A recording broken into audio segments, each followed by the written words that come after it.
I'm Andrea Vassie. I'm actually getting my HSED right now, and then I will be studying human services Very nice, very nice. And how long have you been at Western? since 2016. Okay. Did you start classes here on campus or did you start them somewhere else? I actually started in the jail. Okay. So I guess I started in 2015. 50, okay. Yep. Okay, and are you comfortable telling us why you were in the jail at that time?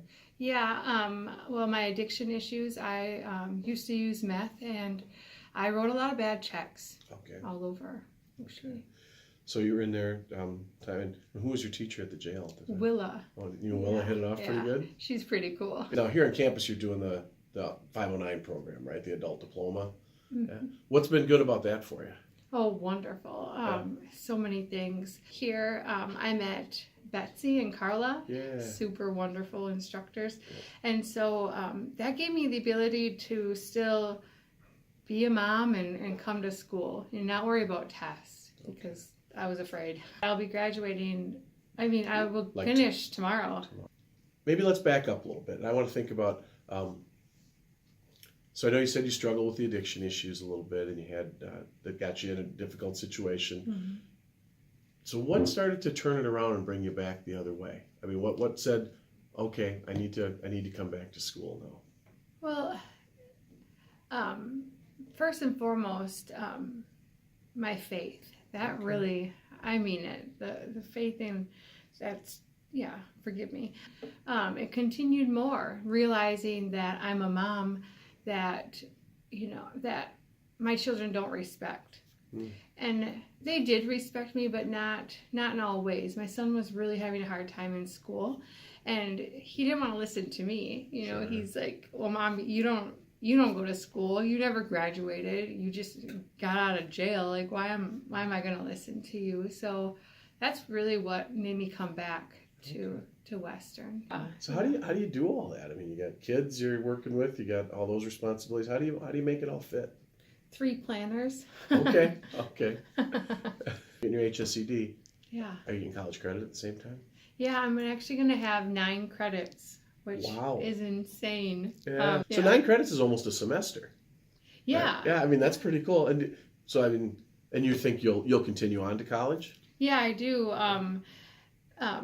My plan is to go into human services, and so right away in January is my goal to come back and start that program. So maybe it's obvious, but maybe it's not. How come human services?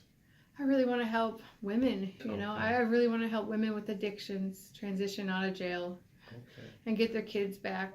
Before 10 years. It took me a long time. Yeah. Well, it was 10 years that you were separated from your kids? Yeah, well, not separated. I was married to their dad, and they lived with him, and they still were with me, but they didn't legally live with me. Okay. And so then, for the most part, they were with me weekends and then holidays, which for me, that was enough because I thought that's all I was good enough for. Yeah. And I don't want women to think that because it wasn't enough, and it hurt me so much, and it's not their fault. Interesting to hear you talk about feeling like you weren't worth more. Yeah. When did that start to change? When I started reading my Bible. Okay. So that would have been off and on in 2016, but it's taken me a lot to get here. I've fallen and there's been struggles along the way. So my self-worth really started changing last year. Yeah. School have anything to do with that? Oh, yeah. I hear every day how wonderful I am. At first, it's like, what are you talking about? Or you did so great. And it's hard to hear those things when you're not used to it. You think you're so low below everybody else, especially college students. They have everything going for them. They're so smart and they're ready. They're ready for the world, but it's incredible, the instructors that are here. You are a college student, right? Yeah, I know. I was told that the other day. Yeah. The school do right, and what else could we have done? Oh my goodness.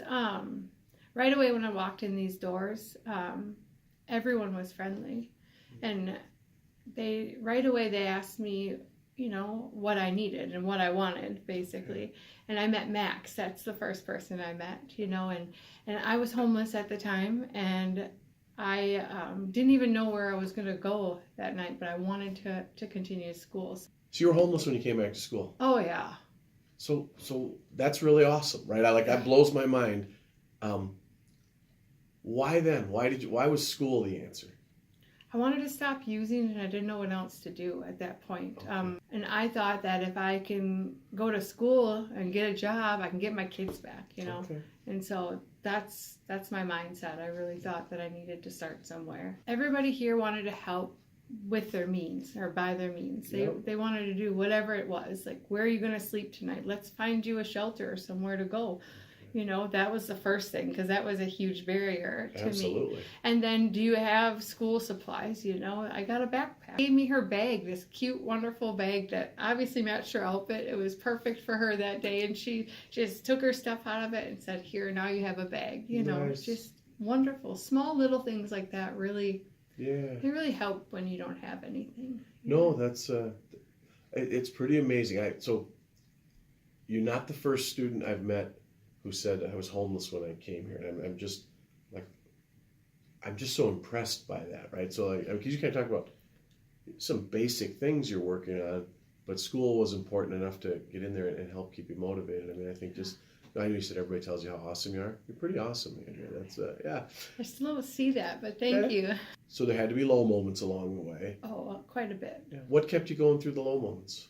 My faith, Yep. but also there's teachers here that are part of my support group. Okay. And then the coordinator from Project Proven, Jess, I meet with her like once a week, sometimes twice a week, you know. Yep. I will get emails asking where I'm at if I wasn't around, which really means a lot when you're not doing well, because I can be my worst enemy, you know. Yeah. Not even if I'm not using, if I'm just feeling crummy or something, I can be my worst enemy. Yeah. If there was anything you could tell us, like Western, please don't forget to keep doing this, or something you wish we would have done that we didn't. Does anything come to mind? Oh, I really think you should keep the 509 program. Just the open door policy, I think you should keep that as well. Okay.